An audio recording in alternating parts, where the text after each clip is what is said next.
আসসালামু আলাইকুম, স্বাগতম যমুনা সংবাদে। আমি মোহাম্মদ রাইসুল। আজকের সব আন্তর্জাতিক খবর নিয়ে হাজির হয়েছি। শুরুতেই জানিয়ে দিব সংবাদ শিরোনাম, তারপর বিস্তারিত। ইরানি সেনাদের মাঝে নেই উদ্বেগ, যুদ্ধের জন্য সম্পূর্ণ প্রস্তুতির ঘোষণা। হত্যার হুমকির জবাবে যুদ্ধের প্রতিজ্ঞা ট্রাম্প ও তেহরানের। মাঝ আকাশে যুদ্ধের আতঙ্ক, বাতিল একগুচ্ছ আন্তর্জাতিক বিমান। কানাডাকে গিলে ফেলবে চীন, দুই দেশের বাণিজ্য সম্পর্কে ক্ষুব্ধ ট্রাম্প। তীব্র শীতে কিয়েভে রাশিয়ার হামলা, আরও আকাশ প্রতিরক্ষা সহায়তা চাইলেন জেলেন্সকি। আপনি যদি ইসরায়েলের ধ্বংস চান এবং মুসলিমদের বিজয় চান, তাহলে ভিডিওটিতে একটি লাইক ও চ্যানেলটি সাবস্ক্রাইব করে যাবেন। আসসালামু আলাইকুম, স্বাগতম জানাচ্ছি যমুনা সংবাদে। আমি মোহাম্মদ রাইসুল। এতক্ষণ শুনছিলেন সংবাদ শিরোনাম, এবার বিস্তারিত। আন্তর্জাতিক রাজনীতির উত্তপ্ত পরিস্থিতির দিকে তাকালে শুরুতেই আমাদের নজর দিতে হচ্ছে ইরানের সামরিক প্রস্তুতির দিকে, যেখানে সাম্প্রতিক সময়ে দেখা যাচ্ছে এক অভূতপূর্ব আত্মবিশ্বাস এবং শান্ত মনোভাব, যা বিশ্ব বিশ্লেষকদেরও ভাবিয়ে তুলেছে। কারণ ইরানি সেনাদের মাঝে নেই কোনো উদ্বেগ, বরং যুদ্ধের জন্য তারা সম্পূর্ণ প্রস্তুতির ঘোষণা দিয়েছে। এবং এই ঘোষণাটি এমন এক সময়ে এলো যখন পুরো মধ্যপ্রাচ্য জুড়ে এক থমথমে পরিস্থিতি বিরাজ করছে। ইরানের সামরিক বাহিনী এবং রেভলিউশনারি গার্ড কর্পস বা আইআরজিসির পক্ষ থেকে একাধিকবার নিশ্চিত করা হয়েছে যে তারা কোনোভাবেই বহিঃশত্রুর হুমকি বা চাপের মুখে নতি স্বীকার করবে না, বরং তাদের হাতে থাকা আধুনিক মিসাইল টেকনোলজি এবং ড্রোন সক্ষমতা দিয়ে যে কোনো পরিস্থিতির মোকাবেলা করতে তারা পুরোপুরি প্রস্তুত। সমর বিশেষজ্ঞরা বলছেন, ইরানের এই উদ্বেগহীন মনোভাবর পেছনে রয়েছে তাদের দীর্ঘদিনের সামরিক মহড়া এবং নিজস্ব প্রযুক্তিতে তৈরি প্রতিরক্ষা ব্যবস্থা, যা তাদের সেনাদের মানসিকভাবে অনেক বেশি শক্তিশালী করেছে। বিশেষ করে মাটির নিচে তৈরি তাদের মিসাইল সিটিগুলো এবং পাহাড়ের গুহায় লুকায়িত ড্রোন ঘাঁটিগুলোর কারণে তারা মনে করছে যে আকাশপথে হামলা চালিয়ে তাদের দুর্বল করা কার্যত অসম্ভব। এই পরিস্থিতিতে সাধারণ ইরানি নাগরিকদের মধ্যেও এক ধরনের জাতীয়তাবাদী জোয়ার দেখা যাচ্ছে। তারা মনে করছেন পশ্চিমা বিশ্ব বা আঞ্চলিক শত্রুরা যতই হুমকি দিক না কেন, তাদের সেনাবাহিনী দেশের সার্বভৌমত্ব রক্ষায় আপোষহীন। এবার আমরা চলে যাচ্ছি আটলান্টিকের ওপারে, যেখানে রাজনৈতিক উত্তাপ এবং পাল্টাপাল্টি হুমকির আবহে আন্তর্জাতিক সম্পর্ক এক নতুন মোড় নিয়েছে।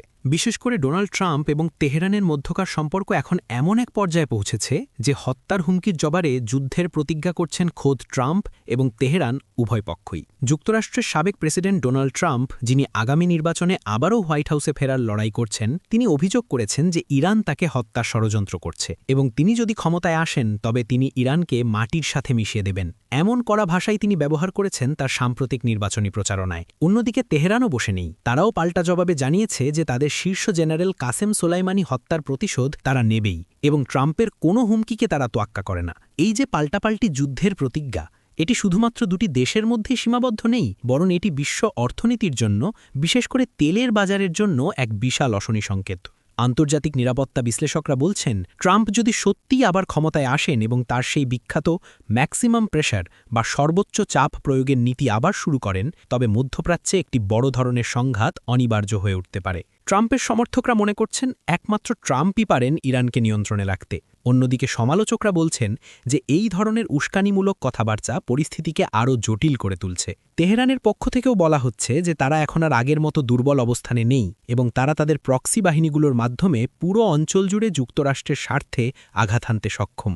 এই পরিস্থিতির গভীরতা অনুধাবন করতে হলে আমাদের বুঝতে হবে যে এখানে শুধু সামরিক শক্তি নয়, বরং এর সাথে জড়িয়ে আছে পারমাণবিক চুক্তির ভবিষ্যৎ এবং আঞ্চলিক আধিপত্য বিস্তারের লড়াই। দর্শক, এই নিউজের গভীরে আরও অনেক তথ্য আছে যা আমরা আমাদের পরবর্তী ভিডিওগুলোতে নিয়ে আসব, তাই চ্যানেলটি সাবস্ক্রাইব করে বেল আইকনটি চেপে রাখুন যাতে কোনো আপডেট মিস না হয়। ট্রাম্প এবং তেহরানের এই সাপে নেউলের সম্পর্ক শেষ পর্যন্ত কি তৃতীয় কোনো যুদ্ধের দিকে মোড় নেবে বলে আপনি মনে করেন? আপনার চিন্তাভাবনা আমাদের সাথে শেয়ার করুন। যুদ্ধের এই দামামা যখন মাটিতে বাজছে, তখন আকাশপথও আর নিরাপদ থাকছে না, যার প্রমাণ মিলল সাম্প্রতিক ঘটনায়, যেখানে মাঝ আকাশে যুদ্ধের আতঙ্ক ছড়িয়ে পড়েছে এবং এর ফলে বাতিল করা হয়েছে একগুচ্ছ আন্তর্জাতিক বিমান, যা হাজার হাজার যাত্রীকে চরম ভোগান্তিতে ফেলেছে। আপনারা হয়তো ভাবছেন, আকাশপথ তো যুদ্ধের ময়দান নয়, তাহলে সেখানে কেন এত আতঙ্ক? আসলে আধুনিক যুদ্ধের সমীকরণে আকাশপথ এখন অত্যন্ত ঝুঁকিপূর্ণ হয়ে উঠেছে, বিশেষ করে যখন বিভিন্ন দেশের হাতে রয়েছে শক্তিশালী অ্যান্টি এয়ারক্রাফট মিসাইল সিস্টেম, যা ভুলবশত যাত্রীবাহী বিমানে আঘাত হানতে পারে। অতীতে যার মর্মান্তিক উদাহরণ আমরা দেখেছি। ঠিক এই ভয়ের কারণেই লুফথানসা, এয়ার ফ্রান্স এবং এমিরেটসের মতো বিশ্বের নামিদামি এয়ারলাইন্সগুলো মধ্যপ্রাচ্য এবং পূর্ব ইউরোপের বেশ কিছু রুটে তাদের ফ্লাইট বাতিল ঘোষণা করেছে অথবা রুট পরিবর্তন করে অনেক ঘুরপথে গন্তব্যে যাচ্ছে। এর ফলে টিকিটের দাম যেমন আকাশচুম্বী হচ্ছে, তেমনি যাত্রীদের ভ্রমণের সময়ও বেড়ে যাচ্ছে কয়েক ঘণ্টা পর্যন্ত। এভিয়েশন বিশেষজ্ঞদের মতে এয়ারলাইন্সগুলো এখন সেফটি ফার্স্ট বা নিরাপত্তা সবার আগে এই নীতিতে চলছে এবং তারা কোনোভাবেই তাদের যাত্রী বা ক্রু সদস্যদের জীবনের ঝুঁকি নিতে চাইছে না। বিশেষ করে ইসরায়েল, ইরান এবং ইউক্রেন সংলগ্ন আকাশসীমা এখন পাইলটদের জন্য রেড জোন বা নিষিদ্ধ এলাকা হিসেবে গণ্য হচ্ছে। এই ফ্লাইট বাতিলের ফলে আন্তর্জাতিক ব্যবসা বাণিজ্যেও নেতিবাচক প্রভাব পড়ছে, কারণ অনেক জরুরি কার্গো বা পণ্য সময়মতো পৌঁছতে পারছে না। পর্যটন শিল্পের ওপরও এর বড়সড় ধাক্কা লেগেছে, কারণ অনেকেই ভয়ে তাদের পূর্ব নির্ধারিত ভ্রমণ বাতিল করছেন। এই পরিস্থিতির উত্তরণ কবে হবে তা কেউ নিশ্চিত করে বলতে পারছে না, যতক্ষণ না ভূরাজনৈতিক উত্তেজনা কিছুটা কমছে।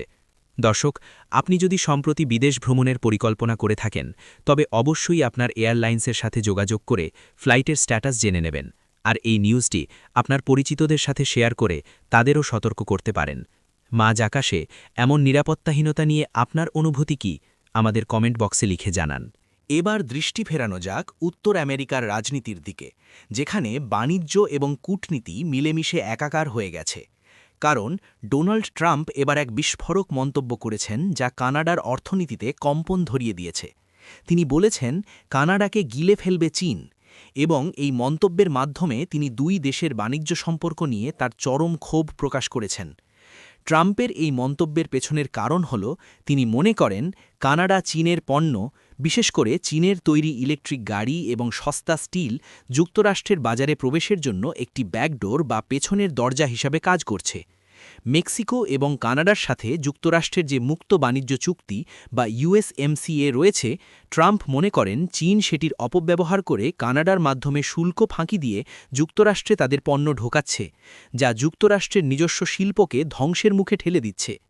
ট্রাম্প হুঁশিয়ারি দিয়ে বলেছেন তিনি ক্ষমতায় এলে কানাডাকে বাধ্য করবেন চীনের সাথে তাদের বাণিজ্যিক সম্পর্ক ছিন্ন করতে, অথবা কানাডিয়ান পণ্যের ওপর তিনি মোটা অঙ্কের শুল্ক বা ট্যারিফ বসাবেন। কানাডার প্রধানমন্ত্রী জাস্টিন ট্রুডোর সরকারের জন্য এটি একটি বিশাল মাথাব্যথার কারণ হয়ে দাঁড়িয়েছে, কারণ কানাডার অর্থনীতির সিংহভাগ নির্ভর করে যুক্তরাষ্ট্রের সাথে বাণিজ্যের ওপর। যদি সত্যিই ট্রাম্প ট্যারিফ বসান, তবে কানাডায় বেকারত্ব বৃদ্ধি এবং মুদ্রাস্ফীতি দেখা দিতে পারে। অর্থনৈতিক বিশ্লেষকরা বলছেন ট্রাম্পের এই আমেরিকা ফার্স্ট নীতি কানাডাকে চীনের দিকে আরও ঠেলে দিতে পারে, অথবা কানাডাকে বাধ্য করতে পারে চীনের বিরুদ্ধে কঠোর অবস্থান নিতে, যা গ্লোবাল ট্রেড বা বিশ্ব বাণিজ্যে এক নতুন মেরুকরণ সৃষ্টি করবে। বিষয়টি বেশ জটিল, কারণ একদিকে প্রতিবেশী বন্ধু রাষ্ট্র, অন্যদিকে বৈশ্বিক সুপার পাওয়ার চীন। কানাডা এখন দুই নৌকায় পা দিয়ে চলছে। দর্শক, বাণিজ্যের এই লড়াই কি শেষ পর্যন্ত সাধারণ মানুষের পকেটে হাত দেবে? পণ্যের দাম কি আরও বাড়বে? আপনারা যারা অর্থনীতি নিয়ে আগ্রহী তারা নিশ্চয়ই বুঝতে পারছেন পরিস্থিতি কতটা নাজুক।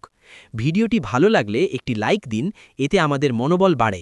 সবশেষে আমরা নজর দিচ্ছি পূর্ব ইউরোপের রণাঙ্গনে, যেখানে প্রকৃতির নিষ্ঠুরতা এবং যুদ্ধের ভয়াবহতা মিলে এক মানবিক বিপর্যয়ের সৃষ্টি করেছে।